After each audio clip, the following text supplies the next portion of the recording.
Salut à tous, je suis Edipo Kléber, architecte. Je vais te donner 10 conseils pour décorer ta cuisine et la rendre moderne, belle, fonctionnelle, tout en ne payant que le juste prix. En ne dépensant que ce qui est nécessaire pour décorer ta cuisine. Et certains éléments ici sont même bon marché que tu peux ajouter à ta cuisine, d'accord? Ça dépend beaucoup des goûts de crainte de chacun. Eh bien, voici un projet que nous sommes en train de livrer à notre client. Nous sommes dans la phase finale. Je fais ici les dernières vidéos justement pour livrer ce chantier à mon client et nous en sommes arrivés à la phase de la cuisine dont je veux te parler. D'abord, je veux commencer par le plan de travail. J'aime toujours mettre un plan de travail de couleur claire dans mes projets. D'accord ?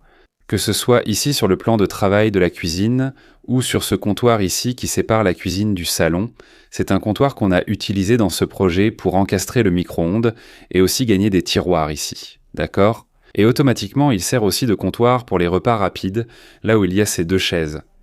Et aussi dans la buanderie, car j'aime utiliser la même pierre aux 3 endroits ici. C'est mon premier conseil pour vous. Deuxième conseil, plaque de cuisson à induction. J'aime utiliser des plaques à induction dans mes projets. Plaque de cuisson électrique, jamais, d'accord ? Je ne vous conseillerais jamais de mettre une plaque électrique dans votre projet. Toujours à induction. Et je vous ai déjà expliqué plusieurs fois ici sur la chaîne pourquoi j'utilise une plaque à induction et pas une électrique. Si c'était au gaz, pas de problème. Mais je préfère celle à induction. Et c'est pareil pour le four. Si vous manquez d'espace dans votre cuisine et que vous ne pouvez pas installer une colonne four, optez pour un four bas, une plaque de cuisson ici, et vous aurez ainsi un bon design pour votre cuisine, d'accord ? Maintenant, regardez comme c'est intéressant. J'ai ici, je vous l'ai déjà dit plusieurs fois sur la chaîne, l'éclairage qui inonde mon plan de travail de lumière. Si j'éteignais ici la lumière fonctionnelle, ma lumière principale de la cuisine, même comme ça ma cuisine resterait bien éclairée grâce à ces 2 LED qu'on a installés ici dans ce projet. C'est un autre conseil que je vous donne. Utilisez cet éclairage ici dans votre meuble haut de cuisine. Cela va vraiment vous être bénéfique au quotidien dans l'utilisation de votre cuisine. Pendant que vous cuisinez, préparez des aliments, bref, tout ça. C'est vraiment super, j'aime beaucoup et j'apprécie vraiment. Robinet, notez bien les conseils que je vous donne, d'accord ? Robinet. Vous m'entendrez toujours dire dans mes vidéos que le robinet doit être le plus épuré possible. Pas de robinet style pro, ce truc énorme, plein d'anneaux, plein d'arcs et tout ça. Celui-ci est un robinet fonctionnel, d'accord ? En noir mat, qui s'accorde avec tout. Qui s'accorde avec ce qu'on a ici dans notre projet. Et c'est un excellent produit, d'une marque vraiment top. Je ne vais pas parler de marque ici, d'accord ? Je peux même en citer. Par exemple, la plaque de cuisson, le four Electrolux. Purificateur d'eau Electrolux. Regardez, lave-vaisselle Electrolux. Réfrigérateur Electrolux. Micro-ondes ici Brastemp. D'accord ? Je peux vous parler de marques, mais ce sont de bonnes marques que vous connaissez au quotidien. D'ailleurs, juste en dessous. Dans la description de cette vidéo, juste en dessous, dans la description là, il y a le lien de tout ce matériel ici que j'ai utilisé dans ce projet et que je vous recommande. Si vous voulez acheter du matériel, par exemple, indique-moi une bonne plaque à induction. Ce sera juste en dessous dans la description de cette vidéo pour vous. Le four, le robinet. Vous savez combien coûte un robinet comme celui-ci ? Vous devez vous dire « Waouh, vu le design, vu le style ». Un mitigeur monocommande, eau chaude et froide. Vous pensez que ça coûte environ 1000 réais. 350 réais. Nous avons payé, j'ai conseillé ce modèle de robinet au client ici. Vous n'avez pas besoin de beaucoup dépenser pour une belle cuisine. Autre conseil, l'évier. Toujours, un évier encastré ou au niveau du plan de travail. Ici, regarde. Ne jamais avoir un évier posé par-dessus. Je ne vais jamais vous recommander un évier posé par-dessus dans un projet que je vais créer ici et que je vais réaliser. D'accord ? Et je vais déjà t'expliquer pourquoi. Un évier à poser au quotidien, à mon avis, ce n'est pas fonctionnel. D'accord ? L'évier encastré, qui est ce modèle ici, ou celui qui est aligné avec le plan de travail ici, est beaucoup plus fonctionnel en termes de nettoyage au quotidien. D'accord ? Alors prends aussi ce conseil, il est très important. Regarde ce revêtement, le client me l'a demandé et il l'a beaucoup apprécié. Vous savez que je suis contre trop de joints sur le mur, surtout ici, près de la plaque de cuisson. Je suis contre, il y a trop de joints.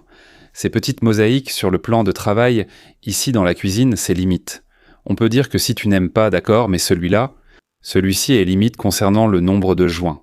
Il a choisi une pierre de 20 sur 20 que nous avons posée pour assortir à la niche du salon.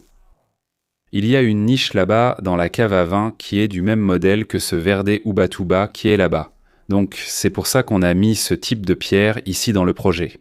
Mais je vous le redis, si tu arrives à faire remonter la même pierre ici dans ton projet, c'est parfait. Le coût va évidemment augmenter. Le grès cérame c'est très bien aussi. Mais non, ne mets jamais de mosaïque dans ta cuisine ici, parce que ça retient beaucoup de saleté et on s'en lasse très vite, d'accord ?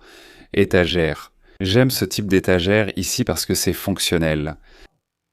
Au lieu d'avoir tout ça lisse ici, tu vois, entre le plan de travail et le meuble suspendu, une petite étagère comme ça, c'est vraiment sympa, c'est très fonctionnel. J'aime aussi beaucoup l'utiliser dans mes projets. Même si elle est très fine, tu peux y mettre des épices, y mettre ces provisions du quotidien que tu utilises, enfin bref. C'est vraiment sympa et très fonctionnel pour que tu puisses l'utiliser dans ta cuisine. Note bien ces conseils, c'est une astuce de projet, d'architecte, qui te montre la théorie mais aussi la pratique. C'est un projet que je remets à mon client. Vous avez remarqué qu'ici j'ai de l'éclairage et qu'au plafond il y a aussi de l'éclairage. Et cet éclairage doit être blanc neutre ou blanc froid. Je n'aime pas trop le blanc froid, d'accord ? Mais jamais de blanc chaud dans ta cuisine. Je vais t'expliquer pourquoi jamais de blanc chaud. Regarde le salon là-bas. Tu vois que dans le salon, on a du blanc chaud, dans ce luminaire central, dans les spots, dans ce lustre là-bas sur la véranda. Et ici, on a du blanc neutre. Cuisine. Buanderie aussi en blanc neutre. Ce sont des espaces qui doivent être très bien éclairés, où tu dois être totalement attentif, n'est-ce pas ? C'est pour ça qu'on a beaucoup d'éclairage ici dans cette cuisine. Donc dans mes projets, cette tubande, c'est toujours du blanc froid, lumière blanche froide, comme vous voulez l'appeler, pour l'éclairage de votre cuisine. D'accord ? Faites-moi confiance, vous ne le regretterez pas. Parlons aussi de la hotte, un détail très intéressant. Vous devez sûrement vous le demander, pas vrai, Ed ? Je vois la plaque de cuisson, mais où est la hotte ? Montre ici en dessous. Montre-la ici en bas, regarde. Regarde la hotte ici en bas, tu arrives à voir ? La hotte, on a choisi un modèle extra plat, comme on dit souvent. Mais elle est là, regarde. Je vais l'allumer, regarde.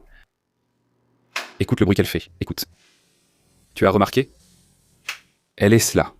Le dudo passe à l'intérieur de l'armoire et l'envoie là-haut. D'accord ? C'est le modèle slim. Mais il y a des gens qui préfèrent utiliser ce modèle mural, celui avec la vitre ventilée.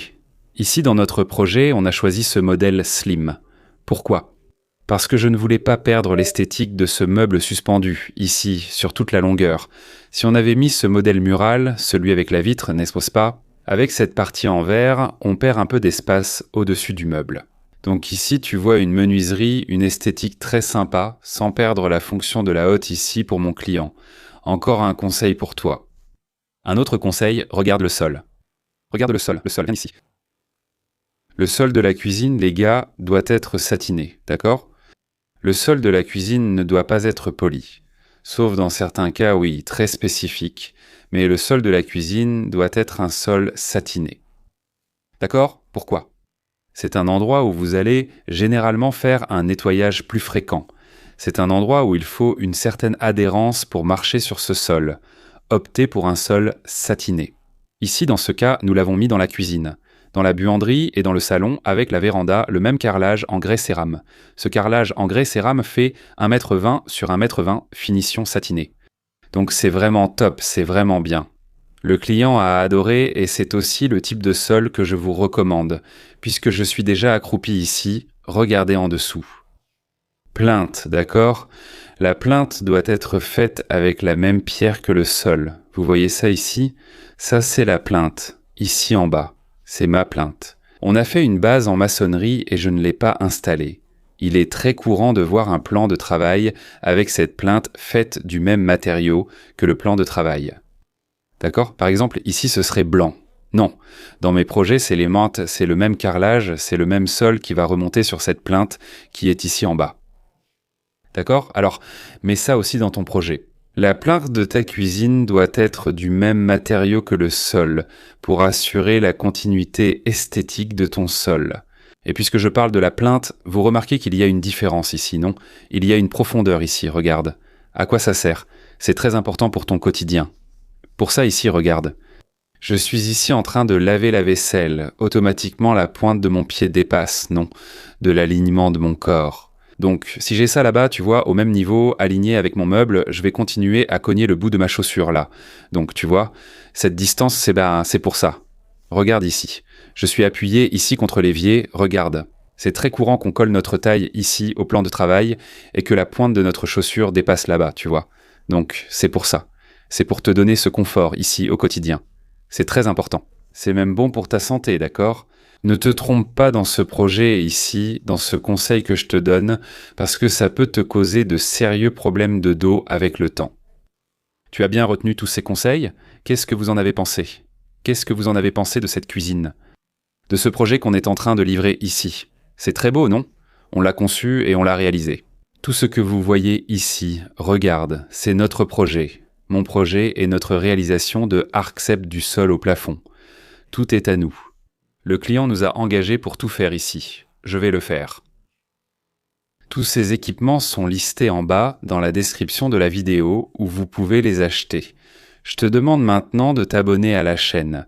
Si tu n'es pas encore abonné, aime cette vidéo, laisse ton like, laisse ton commentaire si tu as eu un doute sur l'un des conseils que je t'ai donné ici, dans la cuisine. D'accord ? Prends cette vidéo ici, partage-la, envoie-la à tes amis, à ta famille. Regarde cette super vidéo, ces astuces sympas qu'Edipo Kléber nous apporte directement sur le chantier. Directement dans la cuisine, sur un projet qu'il a réalisé, qu'il a exécuté, qu'il est en train de livrer à son client et qu'il nous montre ici. Et attention pour toi. Fais attention aux architectes d'Internet, d'accord ? On m'a dit ça récemment ici, on m'a envoyé des messages, des commentaires ici. Ouais, mais j'ai vu une autre vidéo comme ça, préparée différemment, avec lui qui parlait, elle qui parlait et tout ça. Chacun a sa façon de faire. Je parle en théorie et je montre en pratique. D'accord ? Ce que je conçois, je le montre en fonctionnement. Alors faites attention à l'architecte d'Internet qui reste assis dans son bureau, pensant qu'il est le meilleur, et qui te donne des conseils qui souvent vont t'induire en erreur sans que tu t'en rendes compte. S'il présente ce qu'il a conçu, comme je te le montre ici, c'est parfait. Là c'est bien, là je tire mon chapeau. Mais sinon fais attention. D'accord ? Salut et à la prochaine vidéo.